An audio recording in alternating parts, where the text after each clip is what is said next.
menggugah saya. Kalimatnya begini, apa yang akan terjadi dalam dunia bisnis Indonesia hingga tahun 2030? Apa jawabnya? Maka saya akan pilah dulu bagian per bagian, yaitu bagian pasar atau market dan bagian perilaku customer. Setuju ya? Kita membahas mengenai kaum milenial. Kaum milenial adalah mereka yang lahir di sekitar tahun 1981 hingga tahun 2000, di mana saat ini merupakan early adopter dari calon orang kaya. 50% manusia produktif Indonesia saat ini adalah kaum milenial ini. Dan di tahun 2030, 75% lebih angkatan kerja produktifnya adalah kaum milenial ini. Juga orang kayanya adalah kaum milenial ini. Kita overview mengenai apa yang saya sebut 3 gelombang besar bisnis di Indonesia, di mana informasi ini masih akan relevan hingga 10 tahun ke depan. Yang akan Anda hadapi dalam 10 tahun ke depan adalah 3 masalah disrupsi. 3 disrupsi besar ini telah terjadi.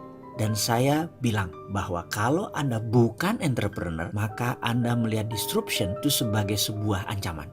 Tapi kalau Anda entrepreneur, maka inilah masa di mana kita menyebutnya the whole new world of business. Dunia baru dalam bidang bisnis. Saat ini ada peluang jutaan banyaknya. Walaupun di sisi lain ada jutaan pekerjaan tutup, ribuan bisnis baru tumbuh dan ribuan bisnis lama juga mati. Itu disruption yang baru. Apa yang di disruption saat ini? Misalnya Matahari dan Ramayana dibunuh sama Bukalapak dan Tokopedia. Travel agent dibunuh sama Traveloka. Tapi di balik itu sahabat, ada jutaan peluang yang tumbuh baru juga. Jadi kalau ada yang mati, pasti ada yang lahir baru. Anda mau bagian yang mana? Ikut bagian yang mati atau ikut bagian yang lahir? Ketika ada 50 produk bisnis industri yang dibunuh oleh milenial, maka kalau ada yang mati, sekali lagi pasti ada yang lahir. Kalau Traveloka itu bagian dari yang lahir karena muncul yang namanya online travel agent. Tapi efeknya banyak travel agent offline yang mati karena bisnis model mereka sudah tidak relevan. Kedepan saya akan ceritakan mengenai 3 disruption yang sekarang mulai banyak orang ketakutan luar biasa. 3 big giant wave di Indonesia yang mendisrupsi pasar dan mendisrupsi perilaku konsumen. Terutama perusahaan-perusahaan kayak Indofood, Astra, Mayora, Kalbe Farma yang besar-besar itu shock sekarang. Karena tiba-tiba muncul pemain yang sama sekali tidak dikenal. Tiba-tiba muncul, tiba-tiba merusak semuanya. Gojek misalnya baru 9 tahun. Ada yang tahu berapa market value-nya? Lebih dari 10 billion dolar. Kalau dirupiahkan berapa? 150 triliun. Itu uang semua, nggak ada kertasnya. Garuda, Anda tahu berapa market valuation-nya? Nggak nyampe 40 triliun. Yang satu 9 tahun, yang satu 40 tahun, bayangkan. Dan yang 40 tahun itu merangkaknya pelan-pelan. Sampai sekarang nggak nyampe tuh angka 100 triliun. Yang satu lagi eksponensial dalam 9 tahun melejit hingga lebih dari 150 triliun. Jadi perusahaan milenial itu seperti tidak ada asetnya. Sahabat, jangan bangga Anda kerja seperti di Astra, di Indofood karena pegawainya ribuan, karena gedungnya di Tamrin atau Sudirman. Sekarang anak-anak milenial nggak bangga kerja di perusahaan begituan karena mereka bangganya kerja di perusahaan yang digital. Misalnya Gojek itu menjadi inceran banyak orang. Padahal Gojek asetnya apa? Gojek nggak punya aset. Motor nggak punya, mobil nggak punya, Gojek nggak bayar BPJS, nggak bayar gaji supir ojek. Intinya aset Gojek kecil. Karena itu bisnis mereka bisa besar karena asetnya kecil. Ini aneh dengan bisnis yang zaman dulu. Asetnya besar-besar gitu ya, dan hutangnya besar. Ini tidak. Sekali lagi, di sisi lain, Netflix itu pegawainya cuma 6.000 orang. Valuationnya lebih dari 160 triliun. Kantor aja nggak punya. Jadi omsetnya luar biasa walaupun asetnya kecil. Karena itulah kunci bisnis digital, asetnya kecil. Lalu diskusi apa yang kita akan seriuskan? Kita akan diskusikan pertama tentang millennial disruption. Kenapa millennial disruption? Karena cirinya sama, yaitu membunuh yang telah eksis lama. Contoh, musik rock. Sekarang saya tanya, ada nggak grup musik rock yang digawangi oleh kaum milenial? Ada nggak? Dulu ada Guns N' Roses, ada Scorpion, ada Dream Theater. Kenapa? Karena musik rock tidak disukai oleh milenial. Milenial sukanya musik apa? Musik hip hop. Ada 50 produk bisnis industri yang dibunuh milenial. Dan itu bukan kata-kata saya, tapi itu kata-kata riset. Semua ada risetnya. Jadi riset yang mengatakan musik rock dibunuh oleh milenial. Sahabat, sejak 2017 untuk pertama kalinya album musik rock dilampaui oleh album musik hip hop. Jadi ada satu yang nyungsep pelan-pelan, ada satu yang naik. Pertanyaan pengingat, Anda mau yang nyungsep atau ikut naik? Misalnya lain lagi, Grup lawak itu dibunuh sama milenial. Sri Mulat sudah nggak ada. Dulu ada Jayakarta Group, hilang semua, dibunuh sama milenial. Karena milenial nggak suka dengan grup lawak. Sukanya apa? Sukanya stand up comedy. Dan saya itu kalau nonton Sri Mulat tuh ngakaknya luar biasa. Tapi kalau milenial nonton Sri Mulat, itu lucunya di mana Sri Mulat itu? Nggak ngerti dia itu sebaiknya. Kalau saya lihat stand up comedian, itu lucunya di mana? Tapi milenial itu bilangnya lucunya minta ampun. Jadi dua generasi ini berubah luar biasa. Dan cita rasa humor juga bergeser. Kecintaan terhadap musik juga bergeser. Lalu apalagi yang bergeser dan bagaimana menyikapinya? Kita diskusi lebih lanjut tentang digital disruption. Semua hal nanti akan digantikan oleh robot.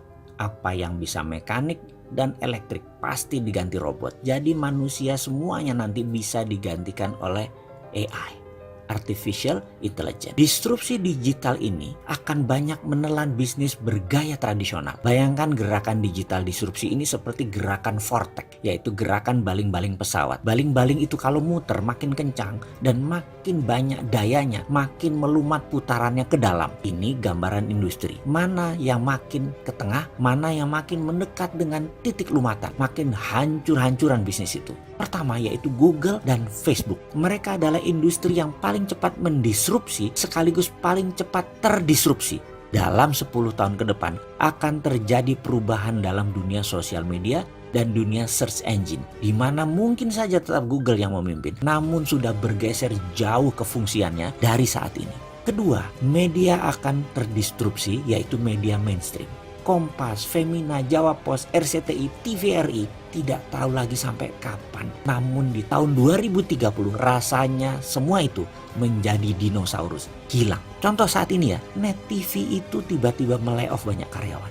Persaingan mereka itu dengan individu yang asetnya minim. Bayangkan Net TV itu asetnya heavy sekali dalam overhead. Dan bagi perusahaan, overhead yang besar itu adalah kanker bagi perusahaan. Dibandingkan dengan apa? Dibandingkan dengan Ria Ricis, ya jelas aja penontonnya lebih banyak Ria Ricis. Kenapa? Karena lebih disenangi saat ini. Bayangkan, Net TV itu investasinya 3 triliun untuk dapat viewer 1 juta per hari. Channelnya Bosman Mardigu itu 1 juta juga viewernya per hari. Dari YouTube, IG, dan FB. Modalnya berapa? Kecil sekali. Atta Halilintar per hari itu 7 juta viewer. Deddy Corbuzier itu 6 juta viewer. Raffi dan Gigi itu 10 juta viewer per harinya. Modalnya nggak sampai semiliar. Bubrah itu semua media mainstream. Apalagi nanti waktu 5G hadir di Indonesia tahun 2020 dan 2021. Generasi milenial dan generasi Z tidak nonton TV. Nontonnya semua berbasis internet. Ketiga, apa yang terdisrupsi? Retail shop.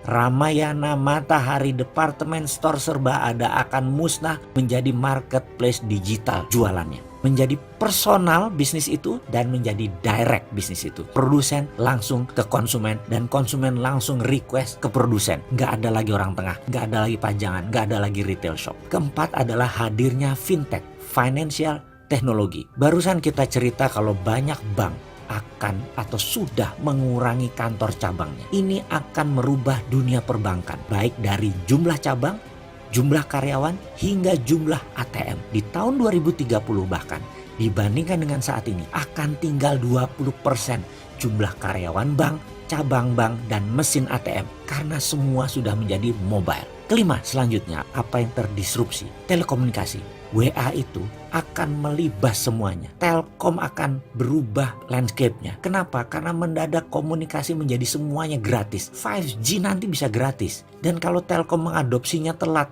baru 2045, Singapura sudah mengadopsinya sekarang, maka di tahun 2021 telepon kita bisa 3. Salah satu teleponnya adalah Singtel. Karena kita nggak bisa tahan lagi udah pakai satelit. Semua wilayah Indonesia di cover dan gratis. Mampus itu Telkom. Tapi itu adalah bisnis yang terjadi bahwa telekomunikasi akan terdisrupt kalau tidak cepat-cepat melakukan perubahan game changing. Kenapa? Karena telekomunikasi merubah dari more for less jadi more for zero. Itulah yang dilakukan oleh digital company. Mereka menghasilkan more for zero. Itulah ciri digital disruption. Keenam, apa yang terdisrupsi kemudian? Edukasi. Edukasi nanti tidak akan pakai ruang kelas dan guru lagi. Apa yang dilakukan? Mereka menggunakan digital, ruang kelas tidak sebanyak sekarang lagi. kampus dan sekolahan itu tinggal separuh kebutuhan ruang kelasnya karena semua digital. Guru dan dosen tinggal separuh dibandingkan saat ini. Karena itu akan terjadi disrupsi gila-gilaan di bidang edukasi. Dan ini akan membuat shock. Kuncinya sekali lagi, dalam digital disruption, cirinya adalah kita menghasilkan layanan yang more for less. Jadi produknya 10 kali lebih bagus dari yang existing. Tapi 10 kali lebih murah dari produk yang existing juga. Kalau itu sampai terjadi, maka industri akan digoncang oleh layanan more for less dan more for zero.